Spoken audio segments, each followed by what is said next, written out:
The one galactic rule: don't wake the humans. They broke it and paid. The massive ship called Dreamweaver floated silently through the darkness of space. Inside, 10,000 humans slept in special freezing chambers. They had been asleep for over 300 years. Their home planet Earth could no longer support them, so they left to find a new world.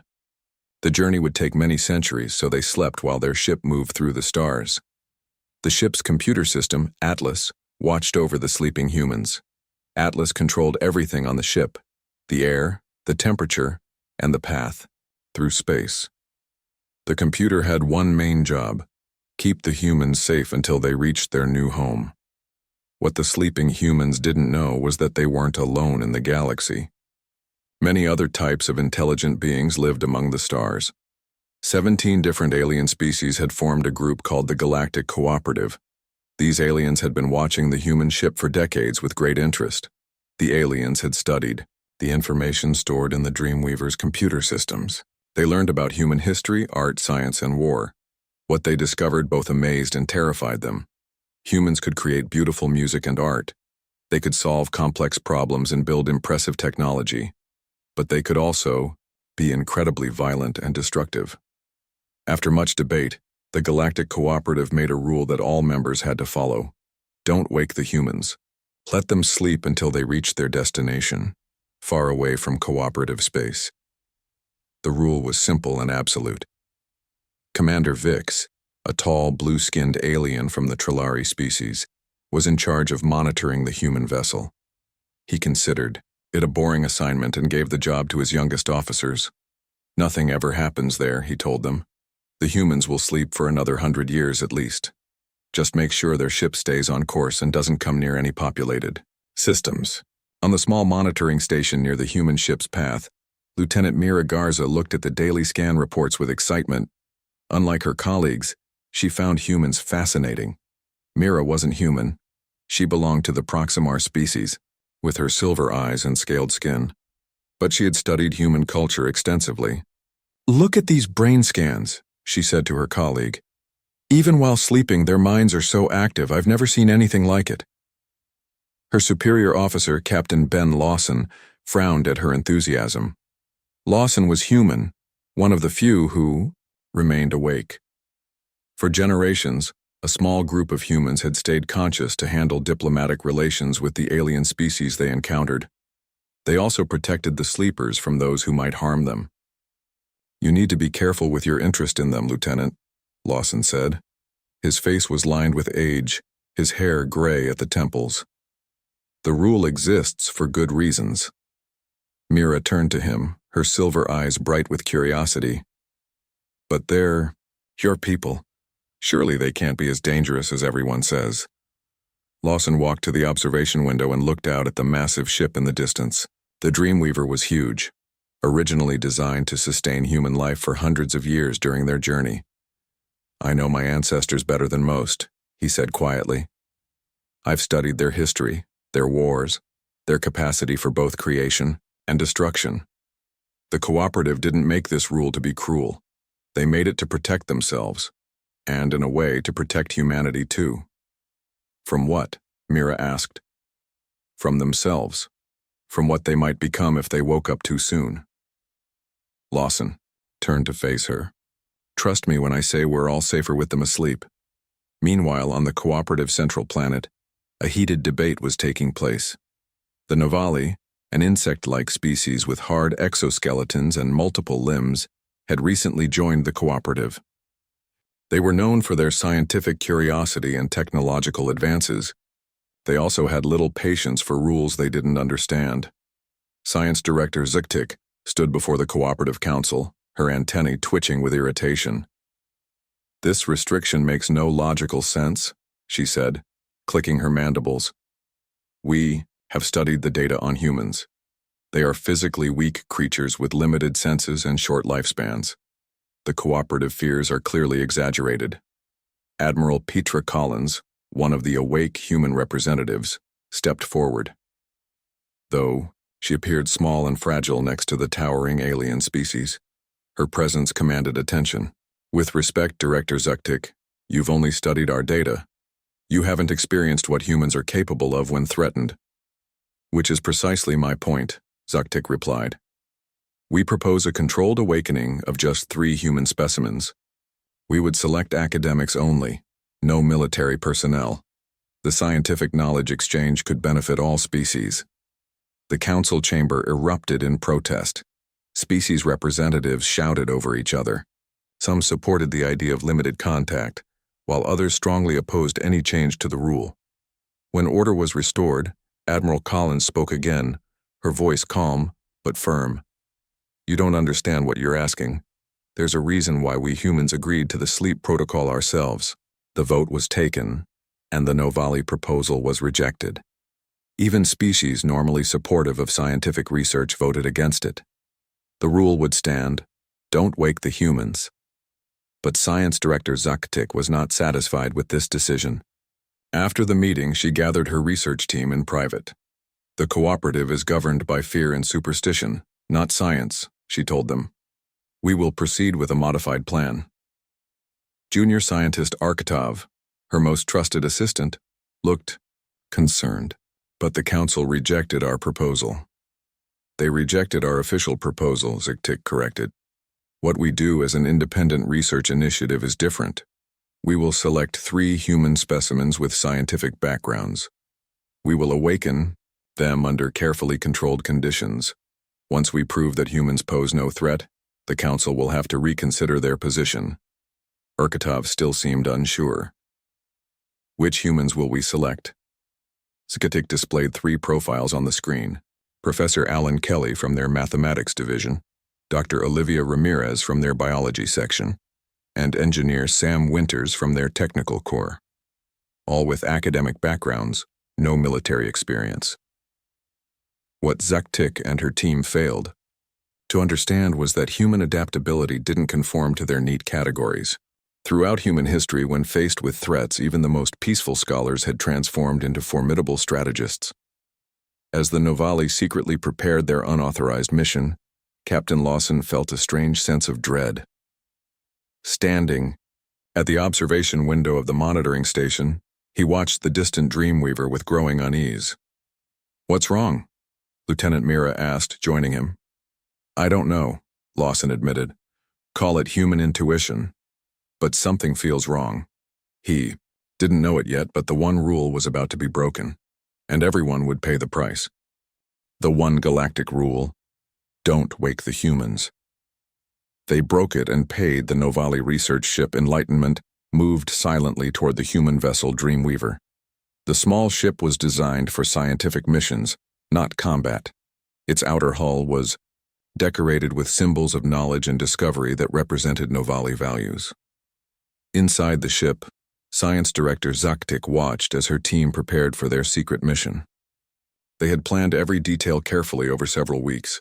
Their timing was perfect. Most of the human diplomatic crew was away at annual negotiations on the cooperative central planet. The monitoring station was operating with minimal staff. Remember, Zuktik told her team, we are making history today. The first controlled study of awake humans will change how the cooperative views this species. Junior scientist Arkatov checked the medical equipment one last time. The Novali had studied human biology extensively using the data available in the cooperative records. They believed they understood how the human cryogenic sleep system worked. Director, I must again express my concerns, Arkatov said, his antennae twitching nervously. If the cooperative discovers our actions, we could face serious punishment. Science has always required risk, Zuktik replied. When we demonstrate that humans pose no threat under controlled conditions, we will be praised, not punished. The Enlightenment reached the Dreamweaver and matched its speed perfectly. The much larger human ship continued on its programmed course, unaware of the small vessel approaching it. The Novali ship extended a docking tube that attached to a maintenance port on the Dreamweaver's hull.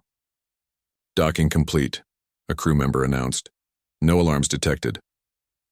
Zuktik led the boarding party herself. 4 Novali scientists followed her through the docking tube and into the human ship. They carried small devices that projected maps of the Dreamweaver's interior downloaded from the cooperative database. The corridors of the human ship were dim and cold. The Dreamweaver operated on minimal power to conserve energy for its centuries-long journey.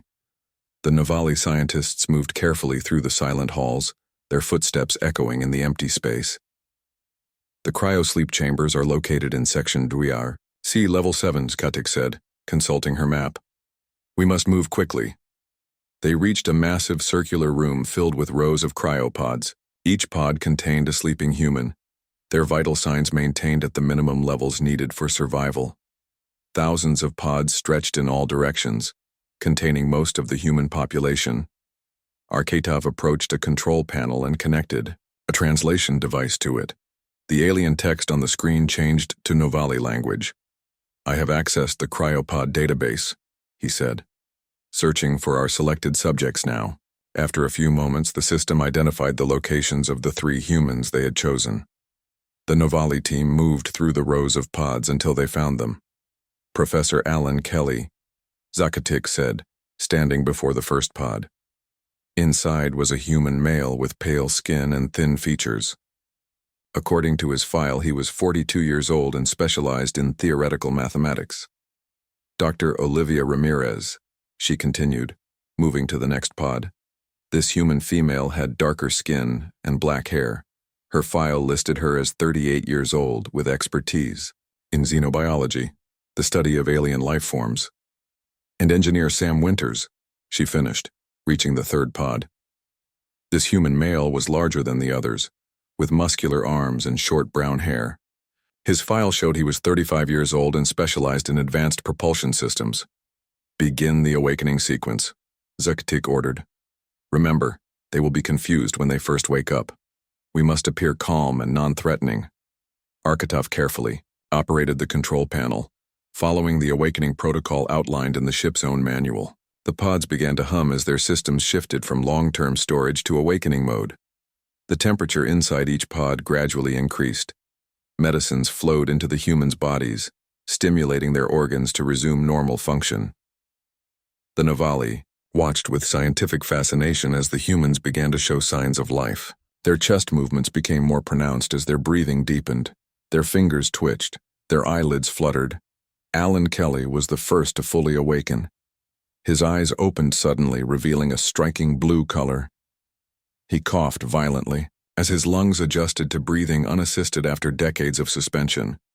The cryopod lid slid open automatically, and he tried to sit up but fell back weakly.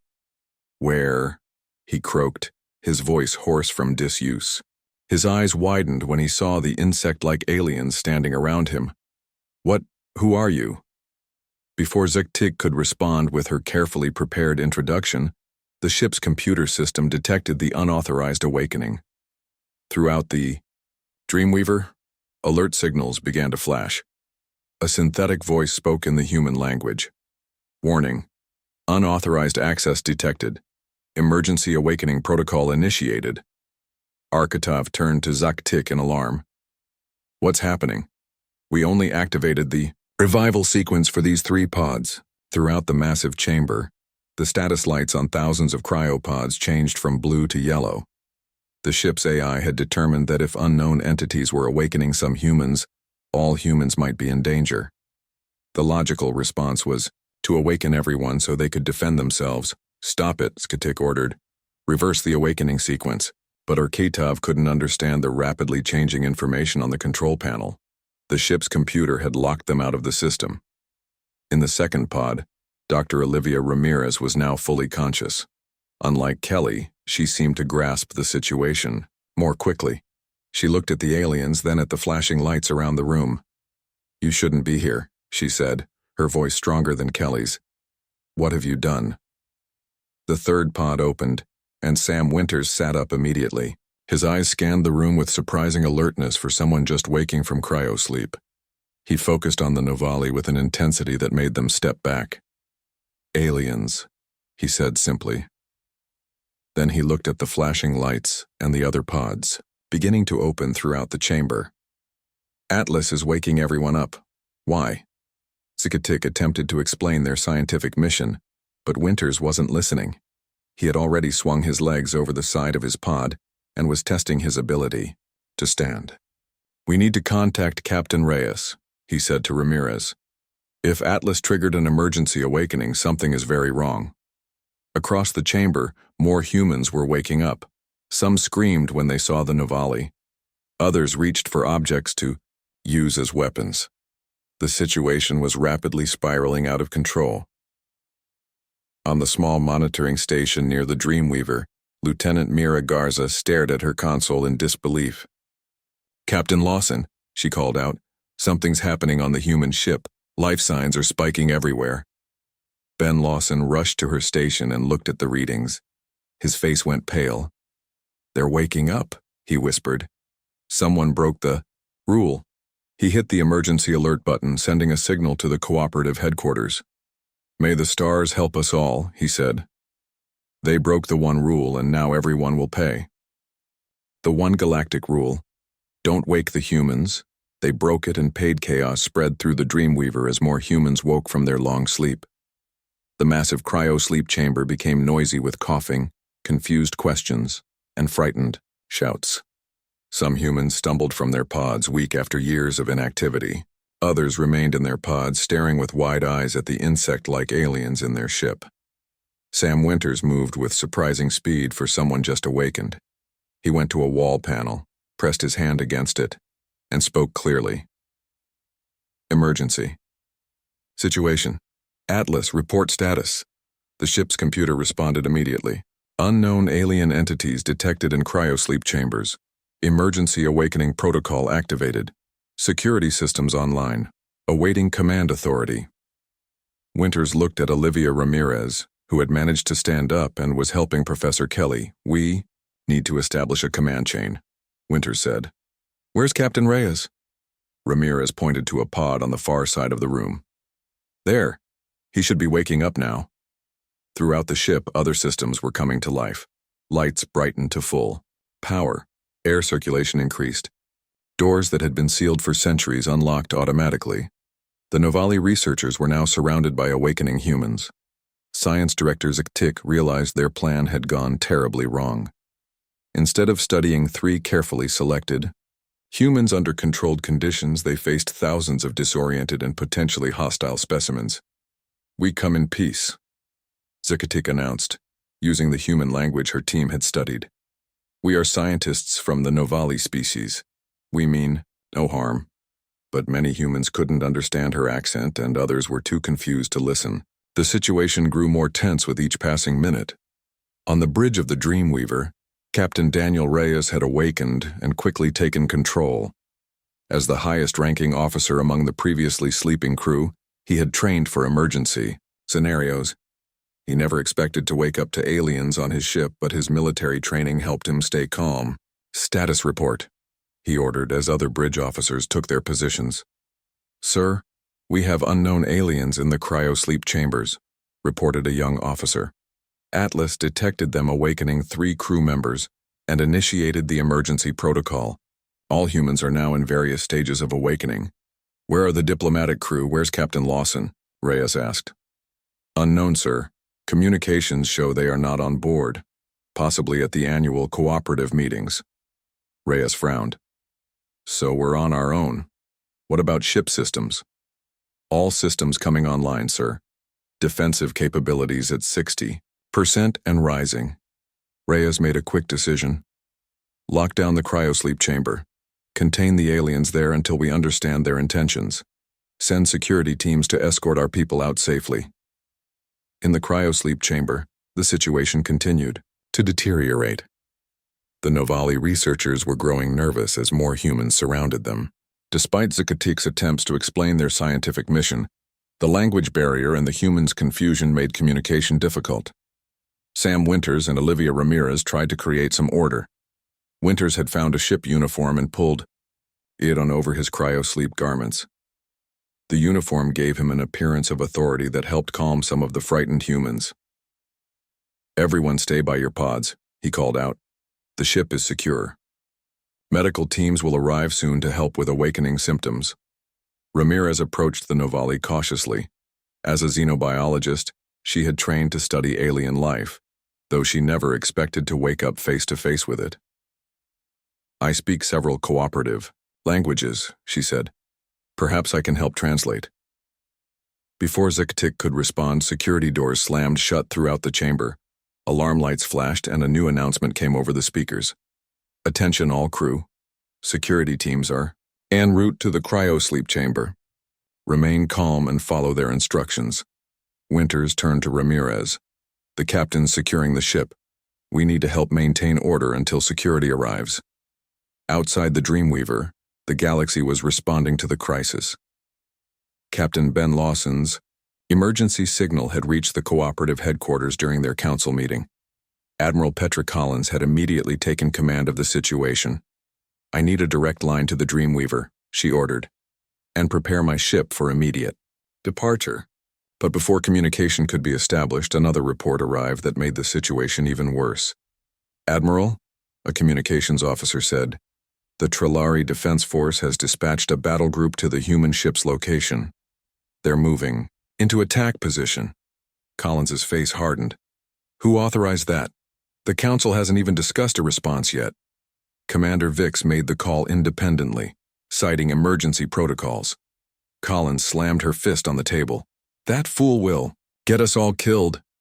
The last thing we should do is threaten a ship full of newly awakened humans. On the Trillari flagship, Commander Vix watched as his ship surrounded the Dreamweaver. The massive human vessel was now fully powered up, its systems coming online one by one. Target their engine section, Vix ordered. If they attempt to change, course disable them immediately. His weapons officer hesitated. Sir, we're receiving orders from Admiral Collins to stand down. The Admiral is not here, Vix replied coldly. I am following cooperative defense protocols. The humans are awake and unpredictable. We must show force to prevent aggression. The Trillari ships moved into attack formation, their weapon systems locking onto the Dreamweaver. Inside the human ship, Atlas detected the threat immediately. Warning: multiple weapon systems targeting the ship. Hostile intent detected. On Yo. The bridge, Captain Reyes received the alert with disbelief. We just woke up and someone's already trying to attack us. Raise shields, power up defensive systems. The young officer at the tactical station looked up in alarm. Sir, according to the ship's database, these are Trillari vessels. They're part of the Galactic Cooperative. Reyes's expression darkened. The same cooperative that's supposed to be peaceful? The one our diplomatic team has been working with for generations? He made a swift decision. If they want to fight, we'll show them what humans can do. Battle stations. In the cryo-sleep chamber, security teams had arrived and were escorting humans to other parts of the ship. The Novali researchers were being detained but treated well. Olivia Ramirez had managed to establish better communication with Zik-Tik and was horrified by what she learned. You mean to tell me, she said, that your people broke the only rule the cooperative had about humans? The rule that said, don't wake us up? Zik-Tik's antennae drooped in what Ramirez recognized as a sign of shame. We believed the rule was based on superstition, not science. We wanted to study humans under controlled conditions. Well, now you'll get to study us under combat conditions, Sam Winters said as he joined them.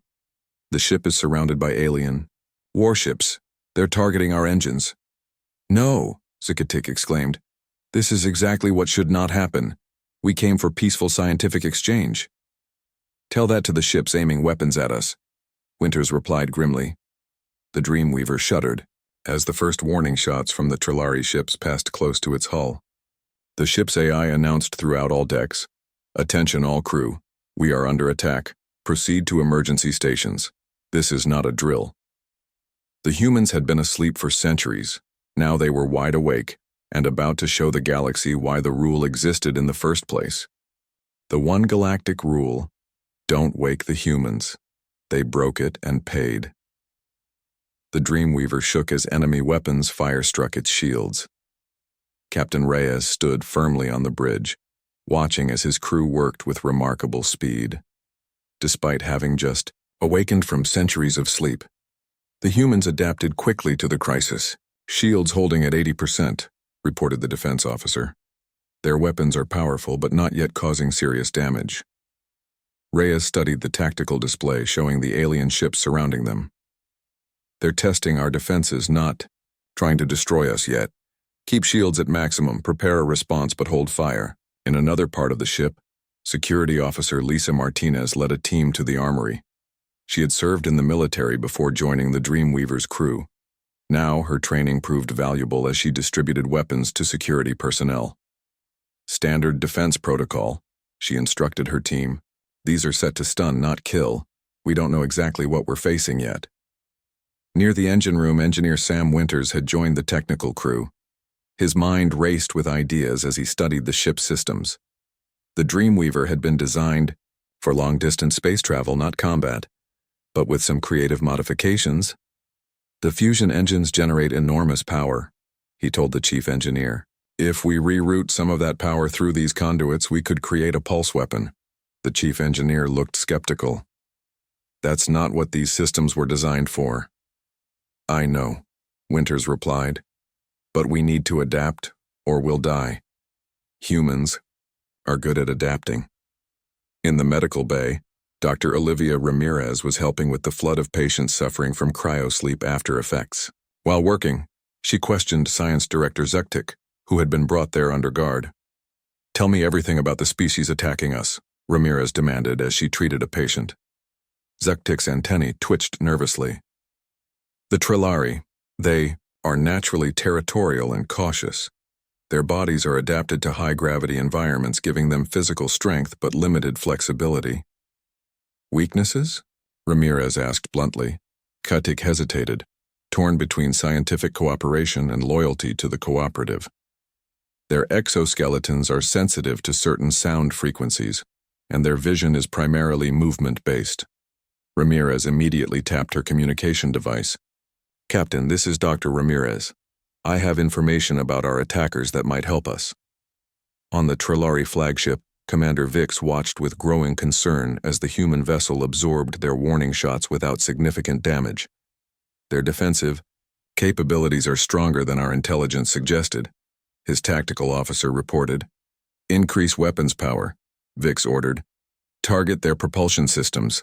A communications officer interrupted. Sir, we're receiving multiple urgent messages from cooperative headquarters. Admiral Collins is demanding we cease fire immediately. Vix ignored this. Continue the attack. Once we disable their ship, the Admiral will understand our actions. Were necessary. The Trillari ships intensified their assault, their weapons now causing the Dreamweaver's shields to flare brightly with each impact. Inside the human ship, Professor Alan Kelly had made his way to the bridge.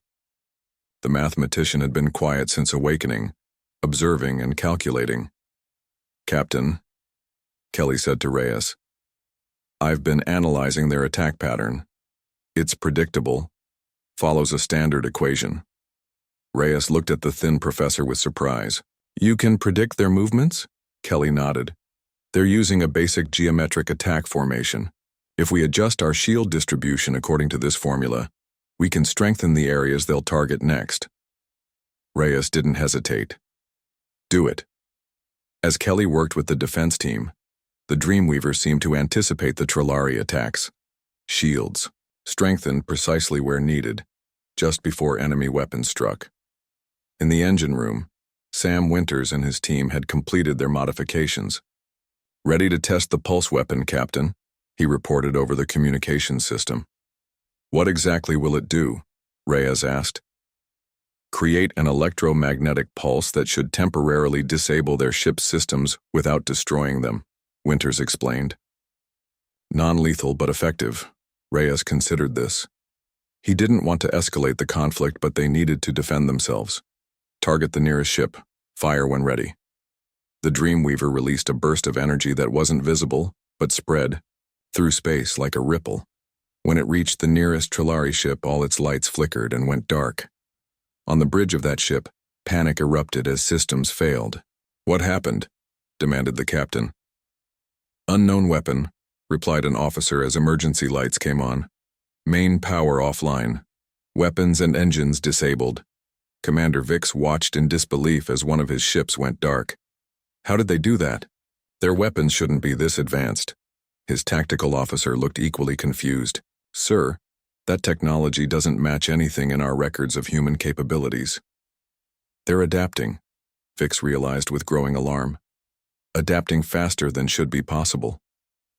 The battle continued, But the momentum had shifted. The humans were no longer merely defending, they were fighting back with unexpected effectiveness. Admiral Petra Collins finally reached the battle zone in her own ship. She was furious at the situation but focused on preventing further escalation. "Open a channel to both the Trilari fleet and the human vessel," she ordered. When communications were established, she spoke with authority. "This is Admiral Collins, of the Cooperative Defense Force. I order all Trilari ships to cease fire immediately. And to the Dreamweaver. This is Petra Collins. I was part of your diplomatic team. Please hold your fire." On the Dreamweaver's bridge, Captain Reyes heard the transmission. "Admiral Collins, our records show she's human." "She is," confirmed his communications officer. "Part of our permanent diplomatic crew that stays awake to interact with alien species." Reyes was confused. "If we have humans representing us in this cooperative, why are they attacking us?" "Unknown, sir. But the Admiral is requesting to come aboard and explain." Reyes thought for a moment, then made his decision. "Tell her she can dock at the main airlock, but she comes alone, and we'll have security teams ready." The fighting paused as Admiral Collins' small shuttle approached the Dreamweaver. The Trilari ships withdrew to a defensive position, but remained ready to attack again if necessary. Inside the medical bay, Dr. Ramirez continued questioning Zucketic. "I don't understand," Ramirez said. "Why would your people agree to keep us asleep? Why would our own representatives agree to this?" Zucketic's antennae drooped. "The full history is complex, but you must understand your kind adapts too quickly. You turn ordinary things into weapons. You transform peaceful technology into means of destruction. The galaxy feared what humans might do if fully awakened and integrated into the cooperative." Ramirez looked around at the medical bay where her colleagues were using medical equipment in ways never intended, creating treatments and tools on the spot to handle the crisis. "You might be right about us," she admitted quietly, "but attacking us was the worst thing your people could have done." The Dreamweaver prepared to receive Admiral Collins, who might finally explain why the one rule existed and what would happen now that it had been broken. The one galactic rule, don't wake the humans. They broke it, and paid Admiral Petra Collins walked through the airlock onto the Dreamweaver. 4 security officers led by Lisa Martinez surrounded her. Despite the tense situation, Collins walked with confidence. "Take me to Captain Reyes," she said calmly. Martinez studied the Admiral carefully. Though Collins wore a cooperative uniform, she was clearly human. "You're really one of us? Why do you work with them?" Collins met her gaze directly. "I'll explain everything to the captain. Time is short." They escorted Collins to a conference room where Captain Reyes waited. Also present were Sam Winters, Olivia Ramirez, Alan Kelly, and Science Director Zucketic, who remained under guard. Reyes stood as Collins entered. "Admiral, you have a lot to explain." "Yes, I do," Collins agreed. She looked at each person in the room. "First, I need to stop this conflict before it gets worse. Commander Vix acted without authorization when he attacked your ship." "Why would any of these aliens attack us?" Reyes demanded. "We just woke up. We haven't threatened anyone." Collins took a deep breath. "Because they're afraid of you, of all humans. That's why the rule existed in the first place. Don't wake the humans." She turned to Zucketic. "Your people broke that rule, and now we see the consequences." Zucketic's antennae drooped in shame. "We thought the rule was based on superstition, not science. We never intended this outcome." Collins faced Reyes again. "Captain, the Trilari battle group has withdrawn to a safe distance, but they're still on alert. I need you to power down your weapons as a sign of good faith." "Not until you tell us exactly what's going on," Reyes insisted. "Why were we kept asleep? Who decided this?" Collins nodded, understanding his demand. "We did. Humans did." A shocked silence filled the room. 300 years ago, Earth was becoming uninhabitable. The Dreamweaver was built to take humanity to a new home. But during your journey, you encountered the Galactic Cooperative. "They could have helped us," Ramirez said. "They offered to," Collins confirmed. "But when they studied our history, our wars, our tendency to turn any technology into a weapon, Many species became concerned. Sam Winters frowned. So they decided to keep us asleep forever? No.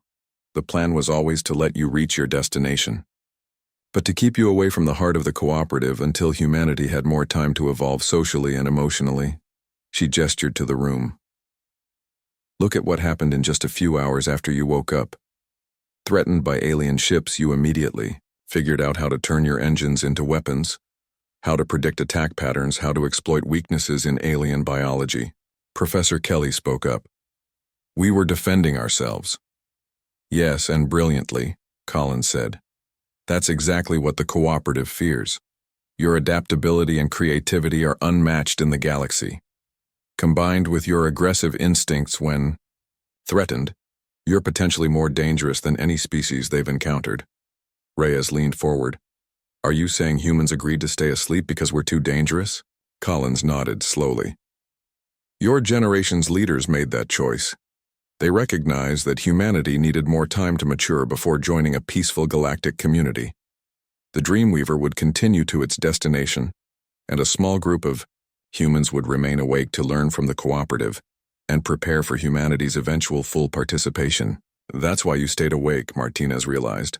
You're our representatives. Yes. For generations, a small human diplomatic corps has worked with the cooperative. We've been learning, growing, preparing for the day when all humans could safely join the galactic community. The room fell silent as everyone absorbed this information. Finally, Reyes spoke again. So what happens now? We're awake. We can't just go back to sleep. Collins looked grim. No, you can't. Which means we need to negotiate a new agreement. Quickly. The entire cooperative is on high alert. Some species are already calling for more drastic measures. Zekatik suddenly straightened. Wait. My research team on the Enlightenment, what happened to them? Collins turned to the alien scientist. They're safe. But your actions have created a diplomatic crisis that threatens decades of progress. Over the next few hours, a plan emerged. Captain Reyes, Admiral Collins, and Dr. Ramirez would travel to the cooperative central planet for emergency negotiations. Most humans would remain on the Dreamweaver, but not in cryosleep. Instead, they would begin learning about the galaxy they had entered. As preparations were made, Sam Winters worked with his engineering team to restore the ship's systems to their original purposes. It's strange, he told Ramirez before she left. I never imagined my first job after waking would be to unweaponize the engines I just modified. Ramirez smiled sadly. That's exactly the point Collins was making. We automatically turn tools into weapons when threatened. Do you think they'll ever trust us? Winters asked. I don't know. But they broke their rule and they paid for it. They've seen what humans can do when awakened suddenly. Maybe that will help them understand why it's better to work with us than against us. 3 days later, Captain Reyes, Admiral Collins, and Dr. Ramirez stood before the full cooperative council. Representatives from 17 species watched them with a mixture of fear, curiosity, and respect. The humans have demonstrated both their potential danger and their remarkable abilities, Collins told the council. They turned a peaceful ship into a defensive fortress within hours. They disabled a Trillari warship without destroying it. They adapted to a crisis faster than any species we've encountered. She paused, looking at each council member. But they also showed restraint. They could have destroyed Commander Vix's ships, but they chose not to. They're willing to negotiate rather than escalate the conflict. The council debated for many hours. Some members argued that humans should be confined to their ship and escorted out of cooperative space. Others suggested that human adaptability could benefit the galaxy if properly channeled. In the end, a compromise was reached. The Dreamweaver would continue to its original destination, but with most of its passengers awake. A larger contingent of cooperative representatives would travel with them, establishing cultural exchange. Meanwhile, more humans from the diplomatic corps would join cooperative institutions, learning and sharing knowledge. As Ramirez prepared to return to the Dreamweaver with the news, she spoke privately with Zakatik, whose research had started the entire crisis. You wanted to study humans, she said. Now you'll have that chance, but not in a laboratory. In real life. Xicatic's antennae moved in a pattern Ramirez now recognized as regret. We broke the one rule and we paid a heavy price. 5 ships disabled, a diplomatic crisis, and nearly a war. But you also gained something valuable, Ramirez pointed out. Knowledge. Yes, Xicatic agreed. We learned that rules sometimes exist, for good reasons, and we learned why the humans needed to wake themselves rather than being awakened by others. What happens now? Ramirez asked. We learn to live together, Xicatic replied simply. The rule is broken, and there's no going back. To sleep. As the Dreamweaver continued its journey with its newly awakened crew, the galaxy watched and waited. The one galactic rule had been broken, and both sides had paid a price. But from that broken rule came a new understanding. Humans were dangerous. Yes, but they were also remarkable.